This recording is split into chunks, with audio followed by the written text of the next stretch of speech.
Hello everyone, and welcome to the beginning of a three-part series where we're going to explore Dante's Inferno, the most famous book of the Divine Comedy, although Purgatorio and Paradiso should be read as well alongside the Inferno to get the full picture and the full portrait of Dante's masterpiece. This specific series will focus on the Inferno, and we wish to unpack the great treasures in Dante's masterpiece. To understand Dante's Inferno, we're going to begin with an understanding of how Dante has constructed hell. And to understand Dante's construction of hell, we must first understand some basic things about Christian theology. In Christian theology, God is understood as love and truth, as well as wisdom.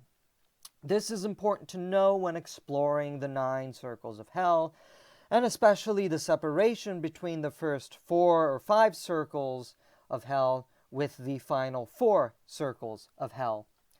Furthermore, Christian anthropology asserts that man has a telos, or an end, and that this telos is to live life in union with truth, wisdom, and love, which is the Divine Trinity.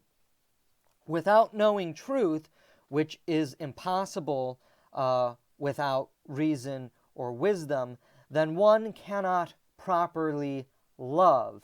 Everything is intimately intertwined with one another. Without this, one cannot live a truly fulfilled and happy life, which is what all humans seek. So with that basic anthropological framework, we can now delve into Dante's Inferno. As Dante and Virgil approach the gates of hell, they see the now infamous words inscribed on it, "Abandon all hope, ye who enter here." The reason why there is no hope in hell is because hell is a place that exists outside of time. Hell is timeless, just like how heaven exists outside of space and time. Do ignore, of course, the usage of the rising and the setting suns in the poem. It is not Dante making a mistake. He simply uses the time of day and night in his narrative as a literary device to communicate particular messages to the reader. Time, however, does exist specifically for Dante because he is not actually dead. He is simply pilgrimaging through hell, and this is also the case in Purgatory and heaven. When Dante and Virgil enter hell, they meet the first group of people known as the neutrals.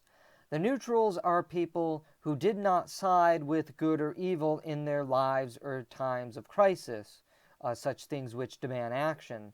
And although they have entered into hell, so to speak, abandon all hope, ye who enter here, they have not yet progressed into any of the circles. As such, neither heaven nor hell, in a strict specificity, can take them because they didn't choose the good, true, or beautiful, which would be heaven, nor the privation of the good, true, or beautiful, which is hell. Here they are stung by bees and other insects that cause them to run and scatter about. Get it? Movement. They are forced to move into action, which they fail to do in life. As such, their movement comes together behind a banner, symbolizing a leader or a lead, something which they never did in life. This is one of the earliest moments of Dantean irony. It's a aspect of his poetry and the comedy involved in it. The neutrals who really never engaged in life, never had an active life, choosing the good or the evil, never moved to follow leaders, are stung by insects to cause movement, the very movement that they denied to themselves in life. And throughout the Divine Comedy, and especially in the Inferno, you get wonderful little moments of this kind of irony. Although there are 9 circles to hell, there are, in practicality, only 8 circles. The first circle of hell is Limbo, which Dante and Virgil reach after crossing the river Acheron, the mythical Greek river that led one to the underworld. But no one is being punished here. Limbo is where all the righteous pagans are located. These souls, including some notable Islamic philosophers, are those people who, though not Christian, i.e. not having been baptized via baptismal regeneration, they nevertheless achieved the cardinal virtues. At the same time, despite achieving the cardinal virtues, they did not know God, which is to say they did not live by the full standard of truth, who is God. They are neither punished nor rewarded. In limbo, one is denied the beatific vision of true joy, but the light of limbo is the light of the human intellect, from the many noble and intelligent souls that find themselves in this circle. Limbo is very much like an earthly paradise. Apart from purgatory, limbo is the one place that is most like earth.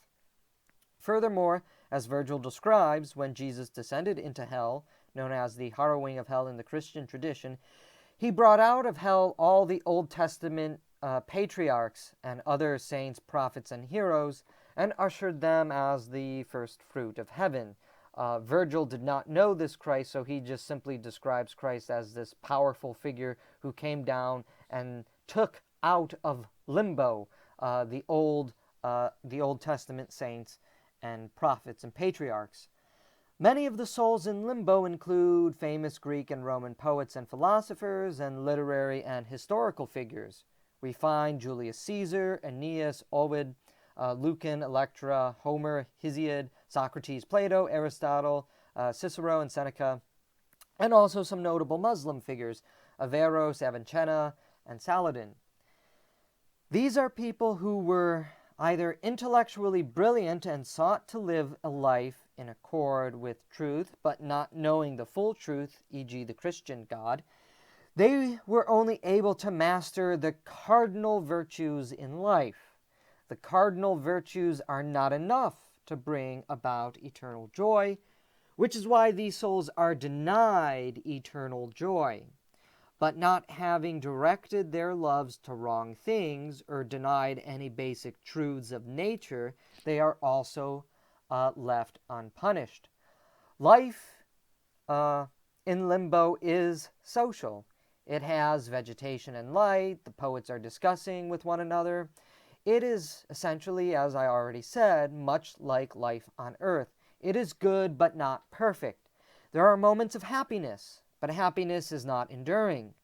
Limbo, in Dante's construction, is envisioned like Elysium from Roman mythology, therefore equating the poor understanding of the afterlife in Roman mythology, Elysium, as a faint glimpse of what true life in paradise is like in Christian eschatology.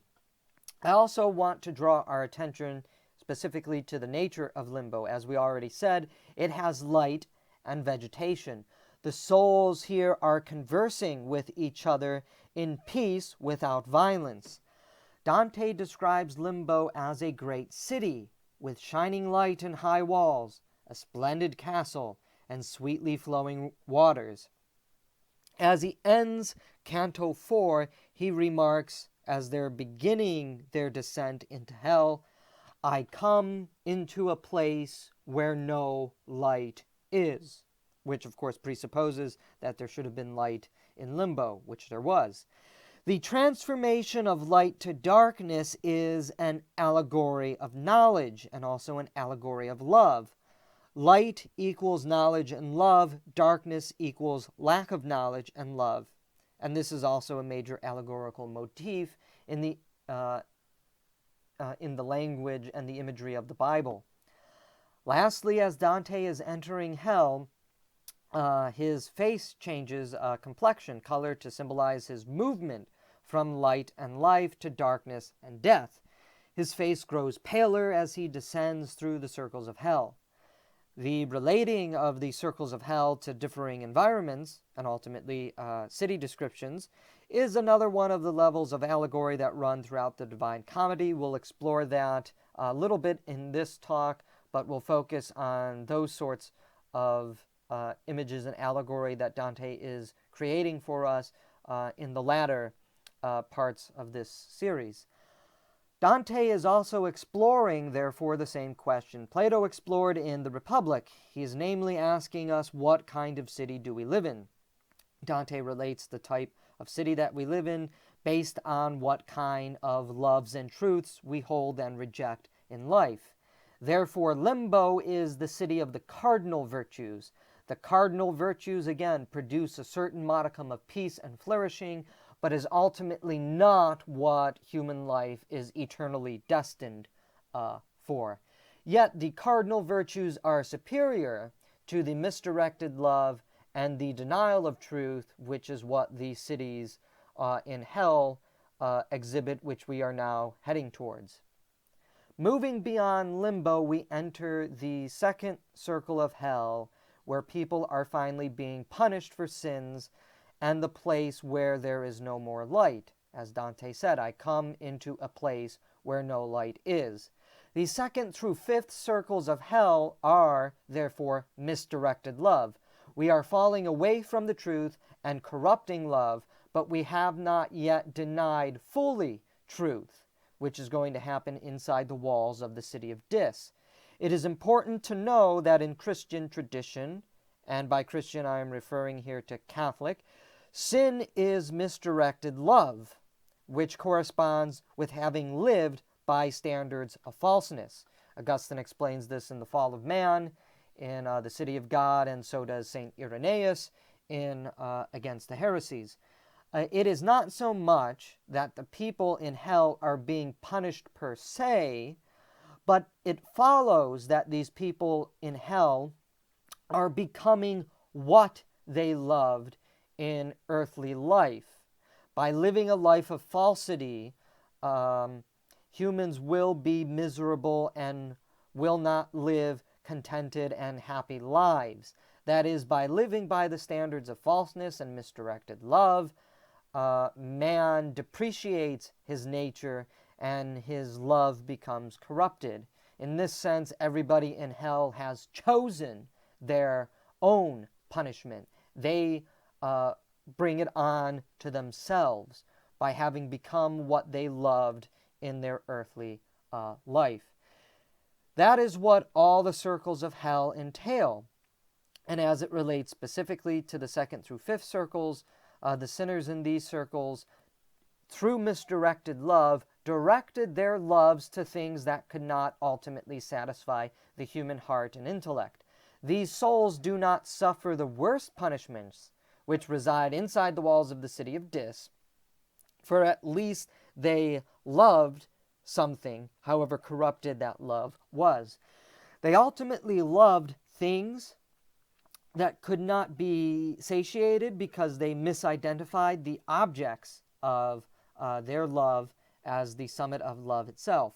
So, as we know, the second circle is lust, the third circle is gluttony, the fourth circle is the love of mammon, money, and the fifth circle is the love of conflict and wrath. The second circle contains all the lustful souls who lusted after or over persons. Dante is very much the Augustinian here. Anybody who is deeply familiar with the writings of St. Augustine would see how Dante's construction of hell, but also this particular circle of hell, corresponds with Augustine's theology of love and sin. Those who are familiar with Augustine will see Augustinian themes and tropes employed throughout the rest of the poem as well. The lustful souls were, to quote Augustine from the Confessions, in love with the idea of love, but they were unable to actually consummate true love in life.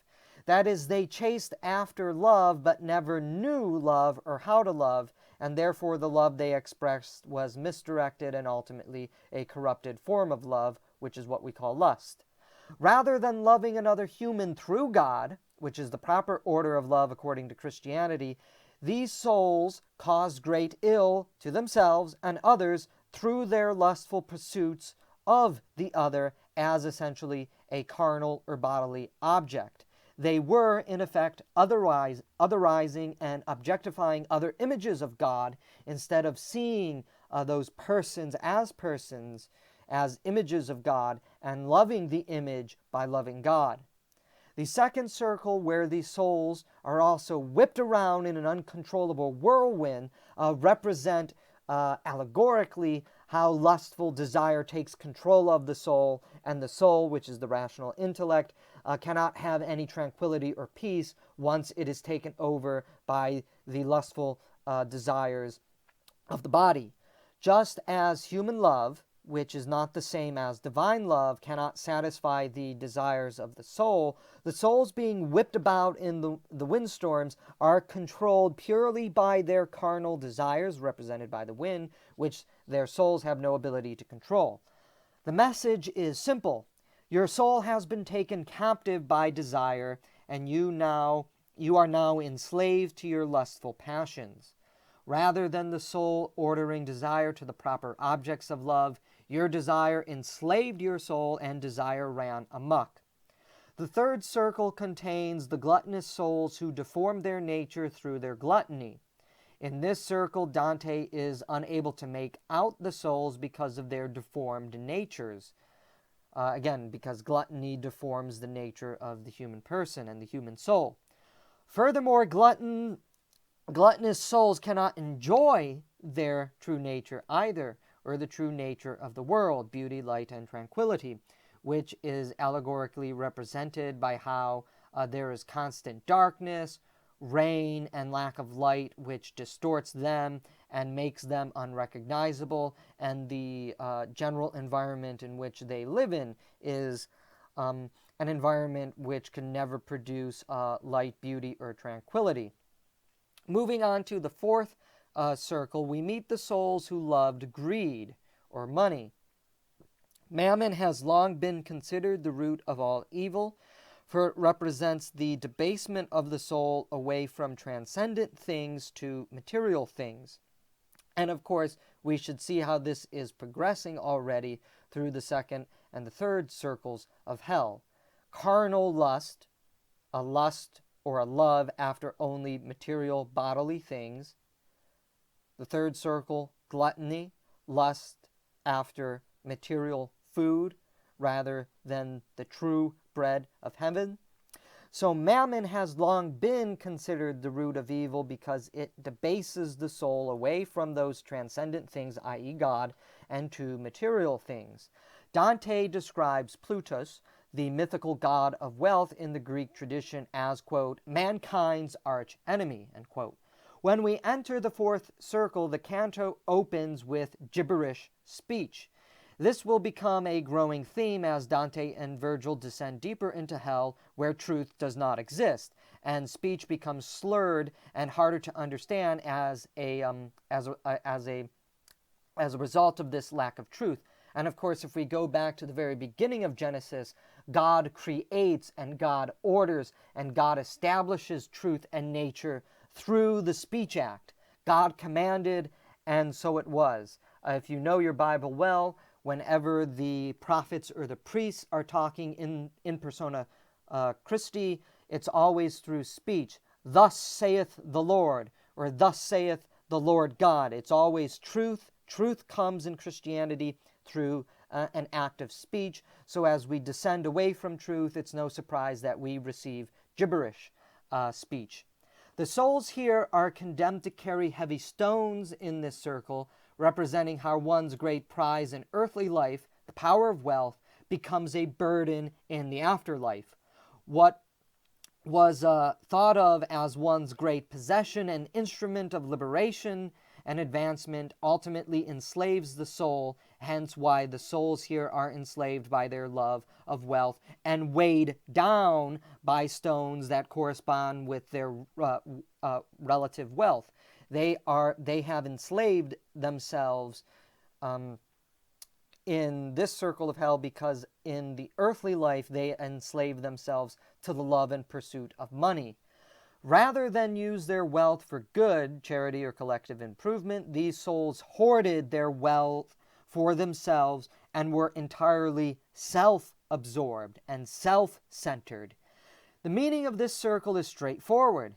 Wealth cannot provide the ultimate meaning that you seek in your life. This can be abstracted further to argue that material goods in general can never satisfy one's desires. You can always chase after more things, just as these souls sought after more and more goods, more and more money, but the pursuit of wealth and goods for the sake of wealth and goods simply destroys the world, communities, and ultimately man himself. So as Dante and Virgil sail over the river Styx and toward the city of Dis, they sail upon the fifth circle of hell, where all the souls who loved wrath and conflict are found. This is again on the river Styx. The souls are locked in eternal struggle with other souls as reflective of what they loved in earthly life. Again, what you loved in life corresponds with what your soul will be doing in Dante's construction of hell. Because these souls thrive and lusted after conflict and wrath in life on earth, they receive their reward, so to speak, in hell. Again, in this sense, hell isn't necessarily a punishment per se, as much as it is a reward, so to speak, for what people actually wanted. As Augustine explained in The City of God, God always gives people over to their desires. If you truly desired wealth, if you truly desired carnal passion, if you truly desired a gluttony and the pursuit of food, if you desired wrath and conflict, God lets you have it.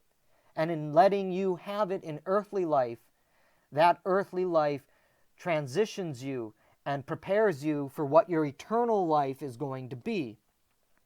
Fligius, Fligius, this time you shout in vain. Throughout the journey, Dante includes Greek and Roman heroes and gods. For those who don't know, Flagius was a god of wrath and war, who in rage destroyed Apollo's temple. Hence why he is present as the guardian in this circle of hell. And if you were reading the Inferno carefully, you will see there is usually a Greek mythological figure who is a guardian of each circle of hell. The notable soul that Dante meets here is a fellow Florentine and wrathful partisan named Filippo Argenti. He lived a life of conflict and vengeance while alive, and is forever cast down in hell to live out an eternal life of conflict and wrath. Whereas the lustful loved objects for sexual gratification, and the gluttonous loved objects that ultimately deformed their nature by transforming their inward soul, which then transformed their external appearances, and the money chasers sought after material goods to try and satisfy them, these souls in the river Styx sought strife to find meaning in their lives, which is why they are cast down here in the circle of perpetual conflict. Again, in Catholic tradition, God does not condemn anyone to hell, like in Calvinism, who has not already chosen their place in hell for themselves. And this, of course, is on account of free will. A soul becomes what it loves, as we've already mentioned.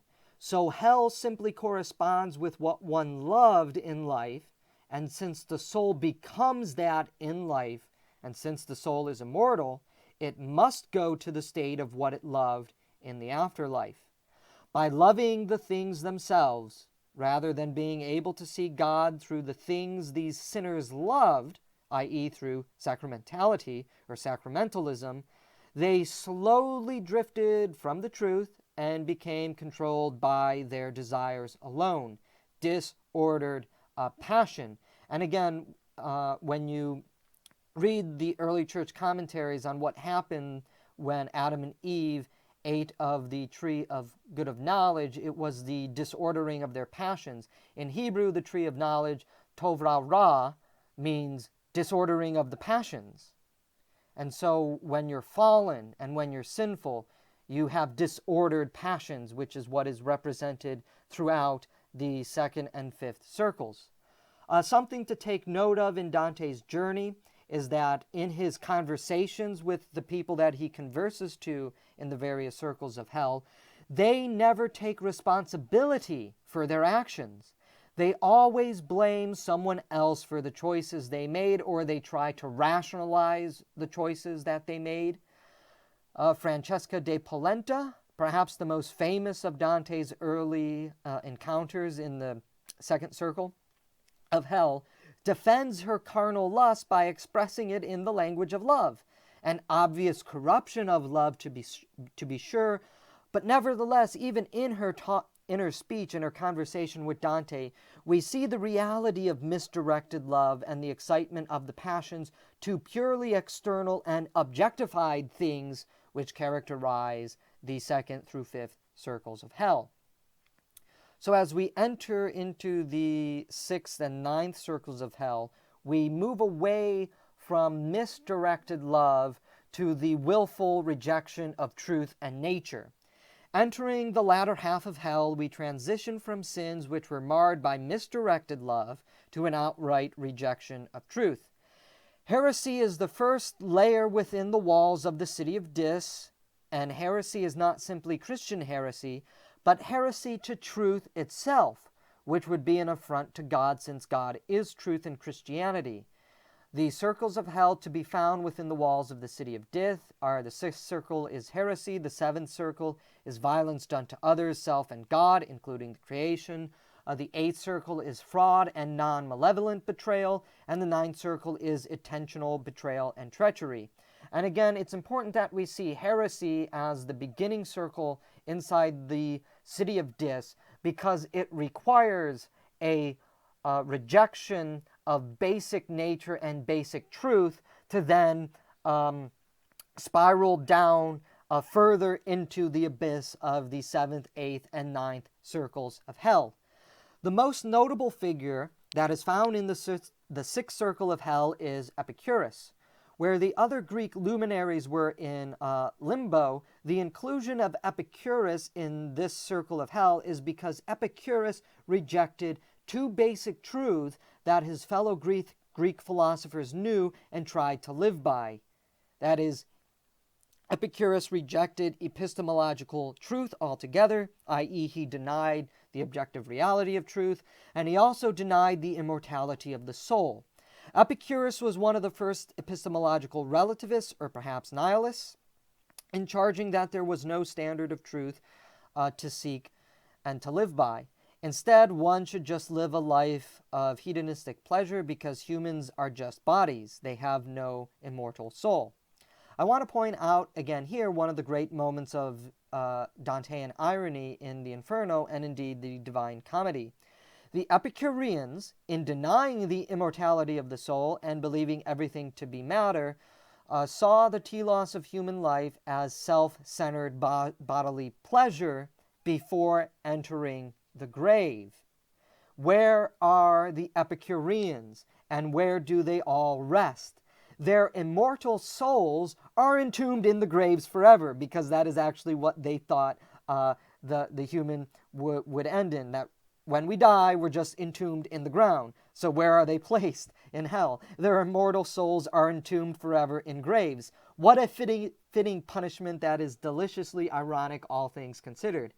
Furthermore, Dante sees what kind of city an Epicurean ethic or ethos results in. The city is transformed into a bunch of individual bodies seeking their own self-pleasure but can never attain it. It is within the city of Dis that we meet the reality and the realization of the Epicurean city. They are all separated from one another in their tombs, unable to satisfy their desires. Where the other circles of hell were in some sense, or in some way, a corrupt form of sociality, the Epicureans are separated from each other because they embraced an atomized and self-centered portrait of human nature and anthropology. In denying the soul, they can never satiate their desires because they linked human desire to the body rather than to the intellectual soul, which pointed us back to the one or to the transcendent or to God. The result is a soulless city, i.e. an anti-intellectual city, which is also separated and asocial, again represented by how all the tombs are separated from each other, and how everybody is locked in their own individual tomb, not even able to have any sort of bodily pleasure by having company with others. It is moments like this that make the Divine Comedy so great a work for philosophers and theologians, because Dante wasn't just a poet, he was also a philosopher, and indeed a political philosopher. He also wrote the famous book De Monarchia, on the monarchy. Here, Dante allows Virgil in the sixth circle to admonish him by bringing up Aristotle. Aristotle had always been foundational to Christianity. Aristotle argued that when the soul imitated nature, it was perfected. The Epicureans, in denying the soul and arguing that humans should act opposite of nature, their true nature, i.e. be asocial and hedonistic, rather than social and seeking after transcendent wisdom, become a corrupt shell of humanity. The Christian who imitates nature is perfected, because God is perfect, and the imitation of God leads to perfection. This is at the heart of Catholic natural theology, which Dante also studied and strongly promoted in his life. For those who do not know, Dante joined the Franciscan order in his lifetime. Because the Epicureans denied two basic truths, the result of Epicurean philosophy, Dante warns us, is that it will lead to destruction and death, because that is what Epicurean philosophy sees as the ultimate end of the human endeavor. We ultimately just die. This is also prefiguring what the journey through the seventh, eighth, and ninth circles of hell also entail. We move to total destruction. Only those who have a full knowledge of, or perhaps a pretty good knowledge of philosophical, political, and theological traditions leading up to Dante can also begin to see the deep meanings and the deeper aspects of the Divine Comedy which Dante is playing with, which I also hope I'm able to extract and bring out for you in this talk. The seventh circle is divided into three subdivisions: violence done to others, self, and God. The journey of Dante and Virgil through the seventh circle contains some vividly bloody and memorable scenes, like when the bush of Giacomo di Sant'Andrea hid in that bush that he hid in was torn and destroyed by demons pursuing him. And, it's a very graphic scene to see the demons tear him apart. Or when the poor thorn bush had a branch snapped off by Dante and started to bleed and weep. The imagery of the seventh circle is bloody and haunting, and intends to move the reader to weep with these souls trapped in this circle.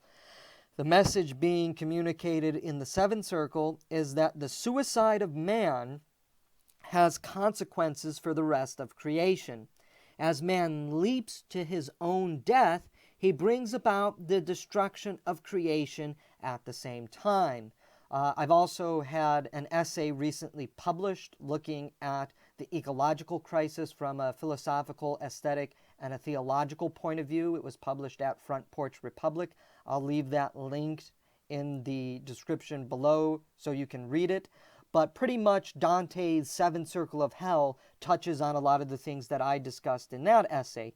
Hence why most of the suicides and violent perpetrators in the Seventh Circle take the form of a creaturely object of creation, and their misery and destruction doubles as a destruction and defilement of nature.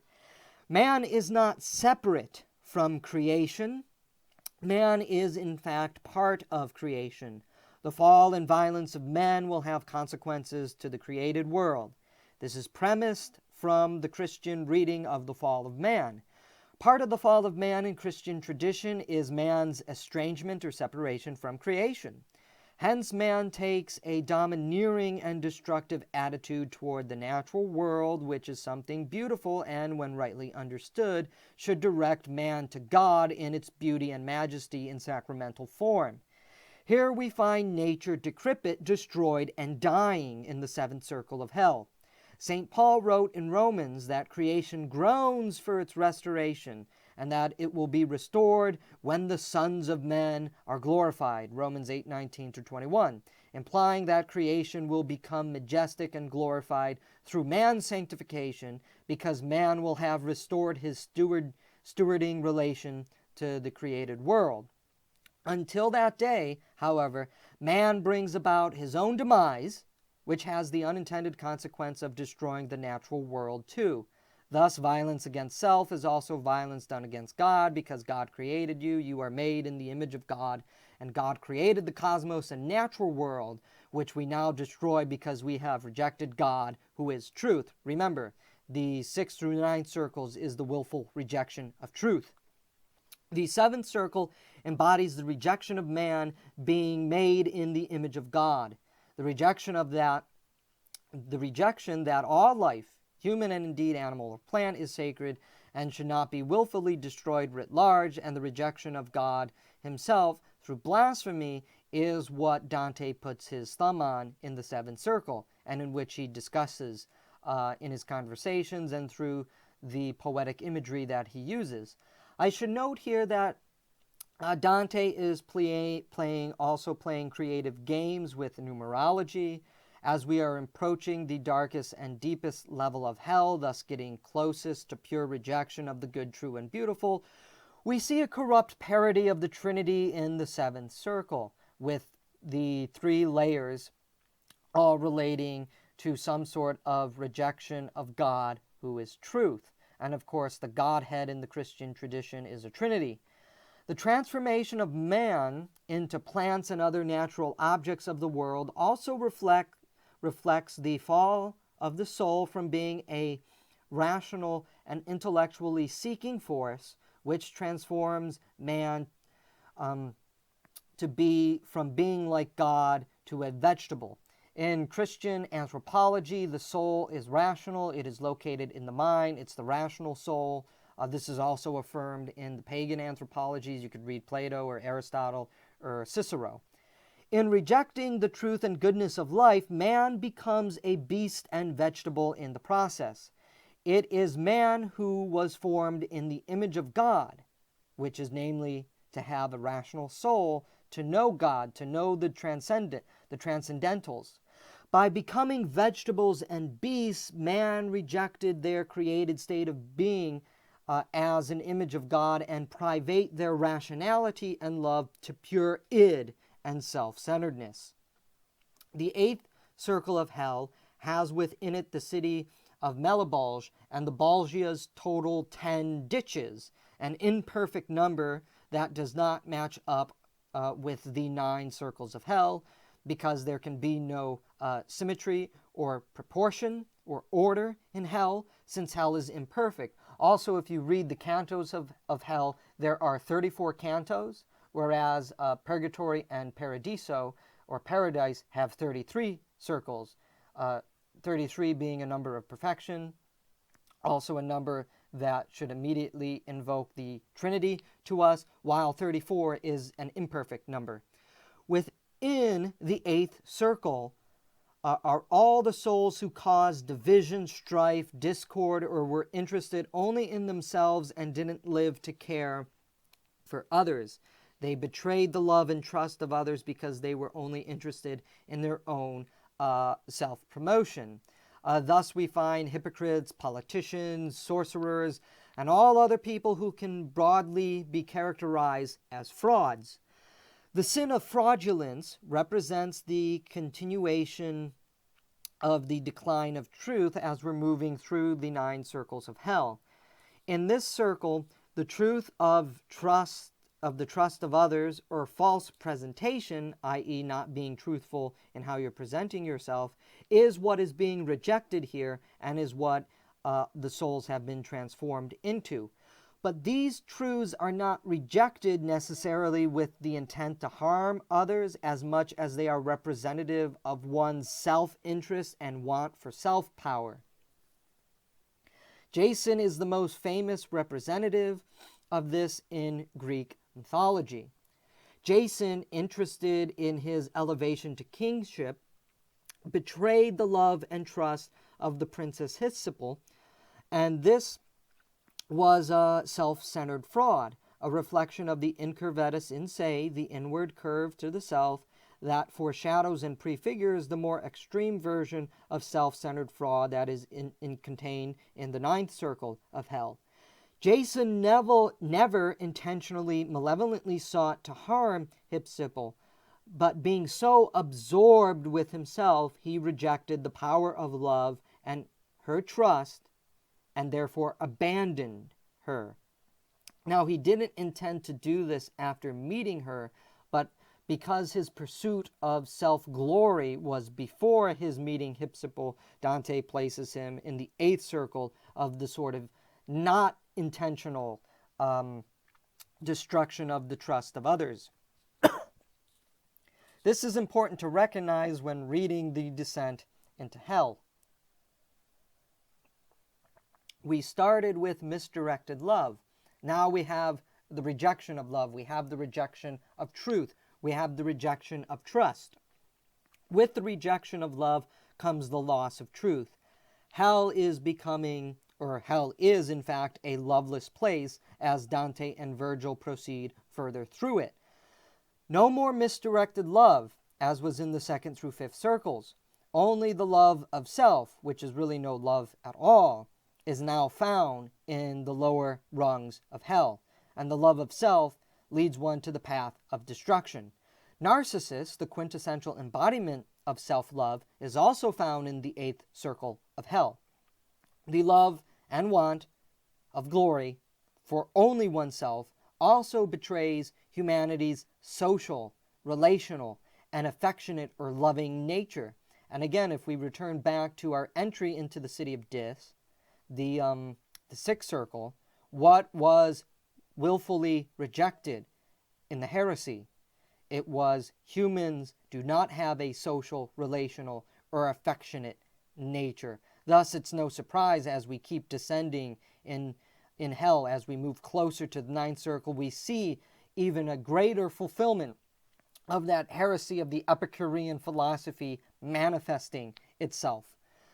Additional figures in the eighth circle include prominent church figures, including popes, all of whom were guilty of having betrayed the trust of their public offices for self-gain. In Catholic theology, God entrusts stewardship to the clergy, as in accordance to Jesus Christ selecting the apostles to lead the community, to lead the church. But Catholic theology also maintains that the church is a mixed body of saints and sinners, which includes the clergy. In fact, early church tradition identified that the floor of hell was paved with the skulls of clergy, meaning that the most wicked sinners within the church were often clergymen. Nevertheless, God does not abandon his church, which is the body of believers as per Psalm 88 or Psalm 89 for Protestants. Other famous figures in the eighth circle who betray the public trust and through their works and actions brought about strife and schism as a result of their self-centered desires include Caiaphas, the Jewish high priest, who brought Jesus to trial and brought about the separation, at least in the Christian tradition. This brought about the separation between true Israel, which became Christianity, and the false Israel or carnal Israel, which became the Jews.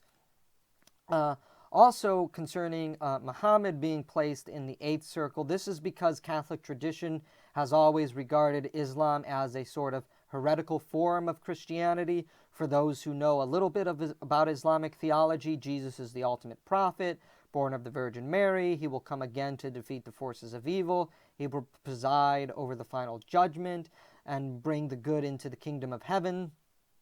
So that sounds pretty close to Christianity, and you'd be correct.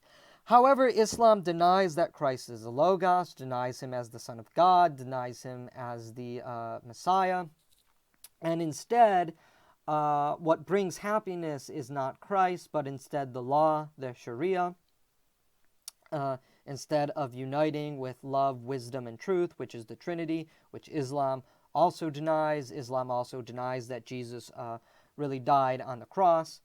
Because of the closeness of the religions, however, early Christians, in their contact with Islam, regarded Islam as a heretical sect, with teachings similar to Christianity, but teachings that can actually be identified as Docetist, Arian, and the various other early heresies, which were expelled, and there were early Christian heretical sects in the Arabian Peninsula during the time of Muhammad's life.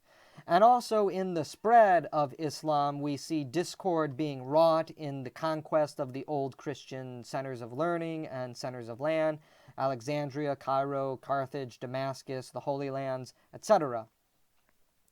Another one of the more memorable scenes through the journey of hell is how many of the souls in the eighth circle have their nature changed by the snake pit. This is an allegory of fraud. Someone presents themselves in one nature, seemingly good and pure and intelligent. However, they are in fact deceitful liars, like the snake, like the serpent. Hence, they're being changed in the snake pit. Thus, the change in their appearance when bitten by snakes shows them for what they really are. Dante is laying extensive allegory on us, but this would have been well known to various Catholic readers of his time, and hopefully we can appreciate the great allegory here once we become aware of these tropes, images, and archetypes that Dante is playing with. Entering the ninth and final circle of hell, we finally meet Lucifer himself, who is chewing on Brutus, Cassius, and Judas. The other souls in the ninth circles are also famous traitors. Treachery is considered the worst sin in Catholicism because it is the ultimate betrayal of basic truths that only occurs with malevolent intent on the part of the perpetrator. Whereas Jason betrayed Hypsipyle because he wanted kingship before meeting her, the traitors in the ninth circle willingly and willfully engaged in intentional betrayal of their friends, family, countrymen, and benefactors. Those who betray their family are guilty of rejecting filial piety, a truth known to the Greeks and Romans and commended, of course, by Catholic teaching. This is, of course, also contained in the Ten Commandments, the commandment to honor your father and your mother. The betrayal of earthly parents is also symbolic of humanity's betrayal of their heavenly parents.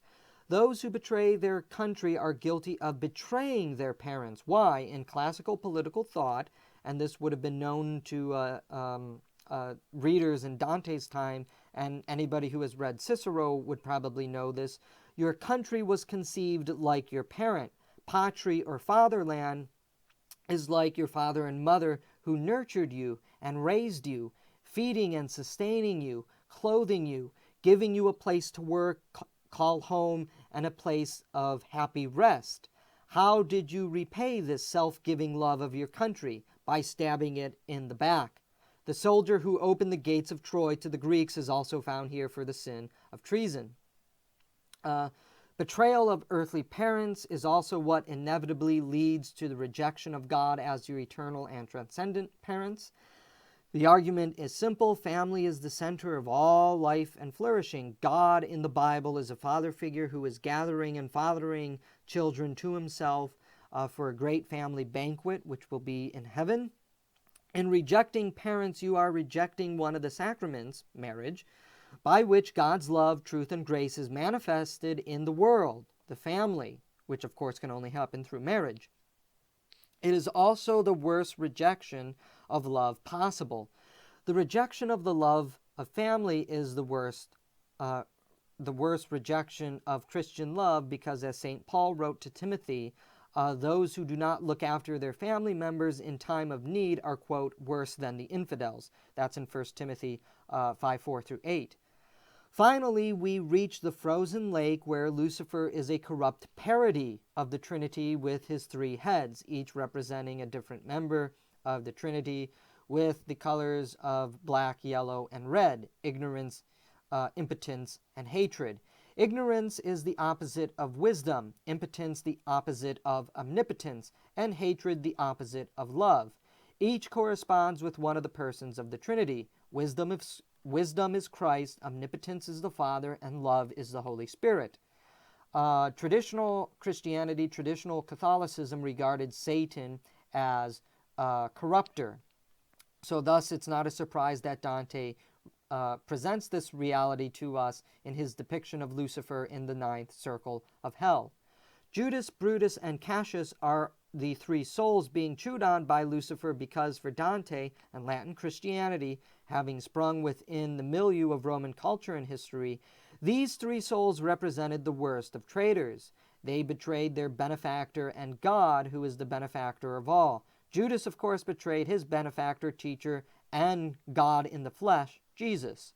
Brutus and Cassius betrayed their benefactor, friend, and earthly father, Julius Caesar, who, if we remember, was also in Limbo. They consciously chose to do so. It was a willful rejection of the trust others had placed in them. In rejecting family, country, and benefactor, the ninth circle represents the total and complete collapse of truth, as everyone is turned inward only to themselves to the point of deliberately and intentionally betraying others. As such, there is no love to be shown in this circle of hell. Love of family is non-existent. Love of country is non-existent. Love of others is non-existent. Love of friends is non-existent. And indeed, love of God is non-existent, meaning the love for wisdom is non-existent, as the furthest depth of hell is frozen and dark as a result of this. There is no light, knowledge, or warmth, love, in the ninth circle of hell. It is cold, dark, and sterile. Only ignorance and death reign supreme in hell. Beside Lucifer chewing on Judas, Brutus, and Cassius, another aspect of the ninth circle is how alone it is. Everyone is frozen in place. Lucifer weeps. All beauty, goodness, and truth that any of these souls may have had at one point in their life is now gone forever. They are sad, corrupt parodies of their once noble and beautiful selves as images of God, or for Lucifer having been a created angel of God. This is what the rejection of love and truth exhausts itself to in Christianity. You die alone. So as Dante and Virgil slip down the body of Satan to enter the other side of the world, because the medievals knew the world was round, contrary to popular misconception. The Greeks had known that, I think, since like the 4th or the 5th century BC, and this was simply inherited by Christianity. Dante concludes the Inferno by saying, "We climb, he first and I behind, until, through a small round opening ahead of us, I saw the lovely things the heavens hold, and we came out to see once more the stars." That Dante ends the journey through hell with a return to light, the stars, which is wisdom, and directs our souls, our rational faculties, up to it, transcendence. We leave behind the world of the cold, dark, and dead, and re-enter the world of light, warmth, love, and knowledge. The stars represent love and knowledge, the two things needed to understand the order of the world, of life, and how to live. Dante, for the record, poetically ends each of the three books with seeing the stars above. The final canto in each of the three books of the Divine Comedy end with Dante observing the transcendent luminous stars.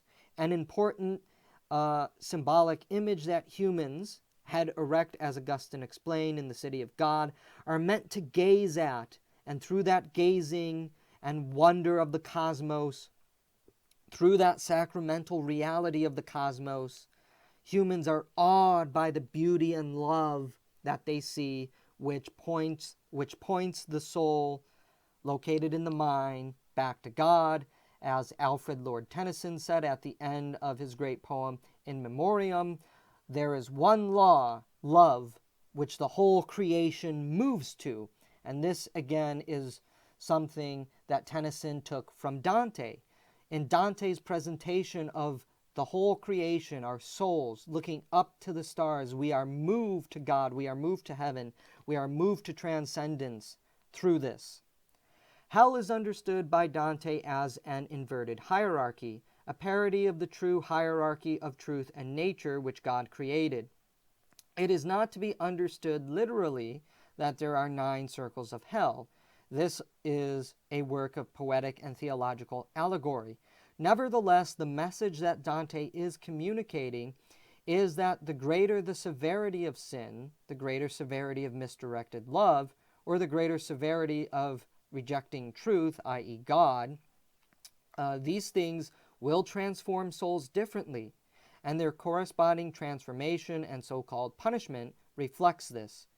For instance, the sin of lust is not as bad as the sin of fratricide.